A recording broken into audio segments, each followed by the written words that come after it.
वेदव्यास जी महाराज लिखते हैं कि श्री शिव महापुराण कथा का शुभारंभ हो रहा है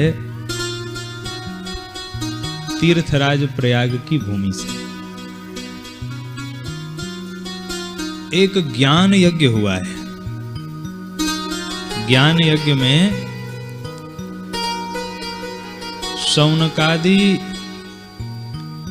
जो ऋषि मुनि हैं वो सूत जी महाराज से प्रश्न करते हैं। कहां कर रहे हैं यह प्रश्न? तीर्थराज प्रयाग की पावन भूमि में। धर्म क्षेत्रे महाक्षेत्रे गंगा कालिंदी संगमे प्रयागे परमे पुण्ये ब्रह्मलोकस्य वर्त्मनि। धर्म का जो महान क्षेत्र है जहां से ब्रह्मलोक का दरवाजा खुलता है। अगर ब्रह्मलोक जाना है तो ब्रह्मलोक का दरवाजा कहां से खुलता है?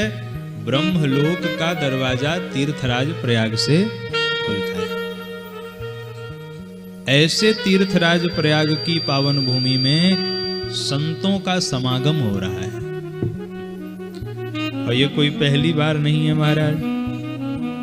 तीर्थराज प्रयाग में तो प्रत्येक वर्ष संतों का समागम होता है। कब होता है? माघ मकर गत रवि जब होई। माघ मकर गत रवि जब होई तीर्थपति आओ सब कोई। तीर्थपति आओ सब कोई। चारि पदारथ भरा भंडारो। चारि पदारथ भरा भंडारो। पुण्य प्रदेश देश अति चारो। पुण्य प्रदेश देश अति चारो। चंवर जमुन अरु रंग तरंगा। चंवर जमुन अरु रंग तरंगा। देखी मोहि दुख तारिक भंगा। देखी होहि दुख तारिक भंगा। देखी मोहि दुख तारिक भंगा। तो तीर्थराज प्रयाग की पावन पुण्यमयी भूमि में इस दिव्य ज्ञान यज्ञ का शुभारंभ हो रहा है। प्रयागे परमे पुण्ये ब्रह्मलोकस्य वर्त्मनि। तीर्थराज प्रयाग में प्रत्येक वर्ष जब भगवान सूर्य मकर राशि में प्रवेश करते हैं तो बड़ा एक आयोजन होता है। माघ मकर गत रवि जब होई तीर्थपति आव सब कोई।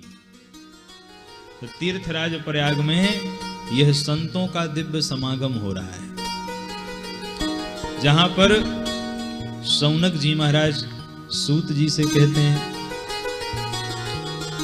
कि हे सर्वज्ञ रोमहर्षण जी, आप समस्त कथाओं के भंडार हैं। कैसे? तो बड़ा एक सुंदर उदाहरण दिया है। शौनक जी कहते हैं कि महाराज जैसे समुद्र रत्नाकर है, जैसे समुद्र रत्नों का भंडार है, ऐसे ही आप कथाओं के भंडार हैं। कितना सुंदर उदाहरण दिया। शौनक जी कहते हैं सूत जी महाराज ये कोई पहली बार हमारा आपका संवाद नहीं हो रहा है, या हमारा आपका संवाद होता ही रहता है। समाज के कल्याण के लिए, कलयुग के कलुषित प्राणियों का कल्याण करने के लिए हमारा ये संवाद होता ही रहता है। और इसके पूर्व भी आपने अनेक प्रकार की कथाएं हमको सुनाई हैं। आप तो समस्त कथाओं के भंडार हैं और आपसे सुंदर कथा कोई सुना नहीं सकता। ध्यान पूर्वक सुनिए। सूत जी महाराज का एक नाम है रोमहर्षण। रोमहर्षण, रोमहर्षण का अर्थ क्या होता है? बोले जिनके मुख से गाई हुई कथा सुन के हमारे रोम रोम रोमांचित हो जाते हैं, ऐसे रोमहर्षण जी महाराज कथा सुनाएंगे। सूत जी महाराज बोले भक्तवत्सल भगवान की। बेस कम करिए, बेस बिल्कुल कम कर दीजिए, थोड़ा ट्रबल बढ़ाइए, बेस बिल्कुल कम करिए। बोले शंकर भगवान की जय। इन्हीं रोमहर्षण जी के पुत्र हैं, इनका नाम है उग्रश्रवा। क्या नाम है? उग्रश्रवा। और इन उग्रश्रवा जी महाराज की विशेषता क्या है? बोले इनकी विशेषता यह है कि जब ये कथा सुनाते हैं तो श्रोताओं को इतना रस मिलता है कि उनके कान खड़े हो जाते हैं, उग्र हो जाते हैं। उनके जो कान हैं वो उग्र हो जाते हैं, इसीलिए इनका नाम है उग्रश्रवा। रोमहर्षण जी के पुत्र हैं। और ये रोमहर्षण जी कौन है? बोले ये भगवान वेदव्यास जी के शिष्य हैं।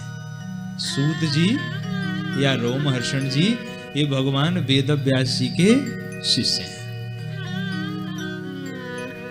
तो सौनक जी कहते हैं कि महाराज आप कथाओं के भंडार हैं। अरे कौन सी ऐसी कथा है जो आपको ना आती हो? जैसे समुद्र रत्नों का भंडार है, ऐसे ही आप कथाओं के भंडार हैं। समुद्र के रत्न गिनने में आ सकते हैं, पर आपके हृदय में जो भगवान की कथा भरी पड़ी है उसको कोई गिन नहीं सकता। आपने कौन सी कथा नहीं सुनाई? कभी आप भगवान राम की कथा सुनाते हो, कभी कृष्ण भगवान की, कभी भोले बाबा की।